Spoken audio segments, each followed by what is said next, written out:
उनके जीवन के व्यक्तित्व में अगर बात की जाए, आपने वो काफ़ी लंबा वक्त उनके साथ गुजारा, उनकी गोद में खेले, बड़े हुए, तो कुछ ऐसे संस्मरण जो बचपन से आप सीखते आ रहे हों। वाजपेयी परिवार में वो मेरे पिता हों, मेरे चाचा हों और मेरी बुआ हों, अनुशासन का पहला पाठ पढ़ाया गया है। वाणी पर संयम, भाषा पर नियंत्रण और जीवन में अनुशासन। और जो देश के भारत रत्न बने, प्रधानमंत्री बने, ऐसे मेरे चाचा ने, मैंने कभी उनको किसी को डांटते नहीं देखा। वो जो कुछ भी उन्हें अच्छा बुरा लगता था, उनकी आंखें ही वो बात कहने के लिए पर्याप्त हैं। और उनके आंखों के इशारे हमारा पूरा वाजपेयी परिवार बहुत अच्छी तरह से समझता है। और खाने के बहुत शौकीन हैं वो, घूमने के बहुत शौकीन हैं। बच्चों को खूब मेला, ग्वालियर में बहुत अच्छा मेला भरता था उस ज़माने में, वो सबको मेला ले जाया करते थे। और जब कभी वो प्रचारक के रूप में रहे तो घर में नहीं रहे ज़्यादा। हम लोगों को उनका सानिध्य मिला, घर में कोई कभी भी अच्छा बुरा कुछ काम होता था, उसी में उनका सानिध्य मिला। तो उनकी पसंदीदा चीज़ें, मेरी माँ हो, मेरी चाचियाँ हो, मेरी बुआ हो, सब उनकी पसंदीदा चीज़ें बनाने का ख्याल रखती थी। और 2-3 दिन पहले से तैयारी शुरू हो जाती थी कि अटल आ रहे हैं, अटल ये खाते हैं, अटल ये खाते हैं। ऐसा उनके खाने के प्रति जो उनका वो था, उसका सब लोग ध्यान रखते थे। अच्छा, वाजपेयी जी को खाने में क्या पसंद है? नहीं, उनको जो हमारा ग्वालियरी खाना है वो तो बहुत पसंद है ही। वो रसाजों की एक सब्जी बनती है, कढ़ी बनती है और करायल बनता है। जो हमारे ग्वालियर परिवार का खाना है वो पसंद है। उन्हें गर्मा गर्म गुलाब जामुन पसंद है, उन्हें खीर पसंद है। और वो खुद बहुत अच्छा खाना बना लेते हैं। मेरे बाबा और मेरे चाचा और मेरे पिता, परिवार में ये 3 लोग ऐसे हैं जो बहुत अच्छा खाना बना लेते हैं। अच्छा, अटल बिहारी वाजपेयी जी के काफ़ी लंबा जीवन है, राजनीतिक जीवन में है, काफ़ी उतार चढ़ाव है। आप भी राजनीति से जुड़े रहे हैं, तो बचपन में आपने जिस तरीके से बताया कि वो शरारत भी आप लोग करते थे, तो कभी नाराज़ नहीं होते थे, तो राजनीतिक जीवन में किस तरीके से आपने उन्हें देखा? नहीं, उन्होंने अपने प्रति, अपनी पार्टी के प्रति और देश के प्रति हमेशा ईमानदारी बरती। जब जिसकी सराहना का अवसर आया, उन्होंने वो सराहना की। और जब जिसको लताड़ने का समय आया तो उन्होंने समय समय पर लताड़ा भी। उन्होंने सत्ता प्राप्ति के लिए देश से कभी समझौता नहीं किया और देश की सेवा में ही वो जीवन भर लगे रहे। और वो तो कवि हृदय हैं। कवि हृदय तो बहुत कोमल होता है। और समय समय पर उन्होंने जो कविताएं लिखी, मेरे बाबा भी कवि थे, मेरे पिता भी कवि थे। तो वाजपेयी परिवार में ये 3 लोग कवि के रूप में भी जाने जाते हैं। और उन्होंने कविता के माध्यम से अपनी भावनाओं को जिस तरह से व्यक्त किया है, वो बिरले ही लोग करते हैं। अच्छा, उनके जो स्कूल और कॉलेज की लाइफ थी, उसको लेकर किस तरीके के परिवार में चर्चा होती थी? आपने उनके बारे में ऐसे कोई संस्मरण? नहीं, मेरे बाबा और वो पढ़ाई करने कानपुर में साथ साथ थे। और उस जमाने में खुद ही खाना बनाया जाता था। तो एक दिन क्लास चाचा अटेंड करते थे, एक दिन बाबा अटेंड करते थे। तो फिर एक दिन प्रोफेसर साहब ने पूछ लिया, तो बोले आज उनके खाना बनाने की बारी है, इसलिए वो नहीं आए, कल मैं नहीं आऊँगा, मेरे खाना बनाने की बारी है। तो मतलब ऐसा नहीं था कि पिता पुत्र साथ भी नहीं पढ़े हों। ये भी चाचा के जीवन का एक उदाहरण है। और कुशाग्र बुद्धि के थे। एक बार उन्होंने कविता कंपटीशन में भाग लिया था, लेट पहुँचे और जजेस की टाइम अब निकल गया, मना करने के बाद भी उन्होंने माइक पकड़ा और अपनी कविता और भाषण देना शुरू कर दिया। और वो फर्स्ट आ गए। तो वो विलक्षण बुद्धि है उनकी जी। अच्छा, जब परिवार में आते थे, आप लोग छोटे रहे होंगे, और तो उस समय पे कैसा माहौल होता था? आप लोगों को क्या फील? बहुत मज़ेदार।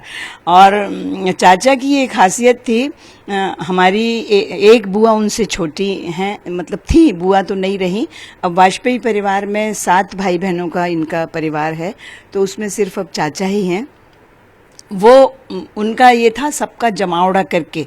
और वो एक शब्द का इस्तेमाल, जो हमारे ग्वालियर का शब्द है, हमारे परिवार का शब्द है कि आओ नेक चट्टा चबाओ हो जाए। तो चट्टा चबाओ मतलब जो है उसको ही उड़ाना। एक टारगेट रहता था उस पूरे वातावरण में, और उसको फिर चाचा खुद भी उड़ाते थे। और मतलब बड़े हैं, हम तो बहुत छोटे थे, बच्चे थे, तो हम तो ये सब देखते रहते थे कि किसी बुआ को कैसे उड़ाया जा रहा है, किसी और बुआ के बच्चों को या भाइयों के बच्चों को कैसे किसी को एक को उड़ाया जा रहा है। तो वो बहुत हल्का फुल्का वातावरण, बहुत स्नेह का वातावरण, बहुत प्रेम का वातावरण हमेशा बना के रखते थे। खुश मिजाज व्यक्तित्व के धनी हैं वो। और उन्होंने, मैंने कहा ना, कभी अपने जीवन में उन्होंने कड़वाहट घोलने का प्रयास नहीं किया। अच्छा, ऐसा कोई संस्मरण जो आपके जीवन में आया हो, जिसे आपने एक नजीर माना हो, अपने लिए एक सीख माना हो, क्योंकि काफी लंबा समय आपने। जी। एक तो उन्होंने हमेशा कहा था, वाजपेयी परिवार को भाषा और वाणी वरदान में मिली है, इसका हमेशा सदुपयोग करना। और वो जब से मैं विधायक बनी उसके बाद से मुझे वो करुणा नाम से नहीं बुलाते थे। जब एमएलए थी तो कहते थे आइए एमएलए साहिबा, जब सांसद बनी लोकसभा की तो कहते थे आइए सांसद साहिबा, जब संगठन के विभिन्न पदों पे रही तो उन विभिन्न पदों से वो संबोधित करते थे। मैं उन सौभाग्यशाली परिवार की सदस्यों में से हूँ कि 2004 की लोकसभा उनके जीवन की आखिरी लोकसभा थी और मेरे जीवन की वो पहली लोकसभा। प्रधानमंत्री के कक्ष में, पार्लियामेंट में जो कक्ष प्रधानमंत्री का होता है, उसमें दोपहर का भोजन भतीजी के नाते मैंने बैठ के बहुत बार किया। और दूसरा, वो किसी भी सांसद का बैल में जाना पसंद नहीं करते थे। मैं नई सांसद चुनकर गई थी, उत्साहित थी। किसी विषय को लेकर मैं मनमोहन जी के खिलाफ नारे लगाने जब बैल में गई और मैंने पलटकर जब चाचा की तरफ देखा तो उन्होंने आंख से इशारा किया। मैं उस इशारे को मैंने समझ लिया और उसके बाद फिर मैं बैल में कभी नहीं गई। ये मेरे जीवन का बहुत बहुत मतलब बड़ा पाठ उन्होंने मेरे जीवन में पढ़ाया। ये अच्छा, राजनीतिक सुचिता की हमेशा अटल बिहारी वाजपेयी जी बात करते रहे हैं। उनका जो राजनीतिक करियर आपने देखा, कुछ ऐसे संस्मरण जो दुनिया को भी पता नहीं है, वो आपको ही पता होंगे, परिवार के हैं आप, ऐसा कोई संस्मरण? नहीं, दुनिया के लिए तो वो खुली किताब है। और आज के परिवेश में संघ और भारतीय जनता पार्टी के जो लोग जिस भाषा और बॉडी लैंग्वेज का उपयोग कर रहे हैं, उनको अटल बिहारी वाजपेयी जी से सीखना चाहिए। नेहरू जी के देहावसान के समय उन्होंने लोकसभा में जो स्पीच दी थी उसको कभी सुनिए और पढ़िएगा। इंदिरा जी ने जब बांग्लादेश का निर्माण किया था, उन्होंने जो स्पीच दी थी उसको सुनिएगा। और उन्होंने देश से ऊपर अपने को कभी नहीं समझा। देश के निर्माण में उन्होंने 2 कदम हमेशा, अगर उनको त्याग करना पड़े तो उन्होंने किया। और विपक्ष के वो विश्वसनीय व्यक्ति थे। नरसिम्हा राव जी ने उनको विदेश संबोधित करने के लिए भेजा था, तो विपक्ष के, उस जमाने के सत्ता पक्ष और उस जमाने के विपक्ष के, वो बहुत विश्वसनीय व्यक्तियों में से गिने जाते हैं। और नेहरू गांधी परिवार का उन्होंने हमेशा सम्मान किया है। लाल बहादुर शास्त्री जी हो, मनमोहन सिंह जी हो, नरसिम्हा राव जी हो, उन्होंने अपने जीवन में कभी किसी को अपमानित नहीं किया है। अटल जी की शादी को लेकर परिवार में किस तरीके का माहौल रहता था? नहीं, हम तो बहुत छोटे हैं देखिए, पर हमें वो कानों में वो ध्वनि आती थी उस समय। हमारी माँ जब मजाक करती थी, हमारी बुआ जब मजाक करती थी। और मुझे ऐसा लगता है हर चीज़ का एक समय होता है। जब चाचा की शादी का समय था तो संघ के प्रचारक के रूप में वो समय निकल गया, और जब जीवन की गाड़ी जब आगे बढ़ जाती है तो फिर कुछ चीज़ें छूट जाती हैं। अटल बिहारी वाजपेयी जी की तबीयत नासाज है और पूरा देश ये चाहता है कि जल्द से जल्द वो ठीक हों और वो अपने घर वापस जाएं और पूरे तरीके से स्वस्थ हों। कैमरामैन अभिषेक के साथ जुल्फिकार अली, जी मीडिया, रायपुर।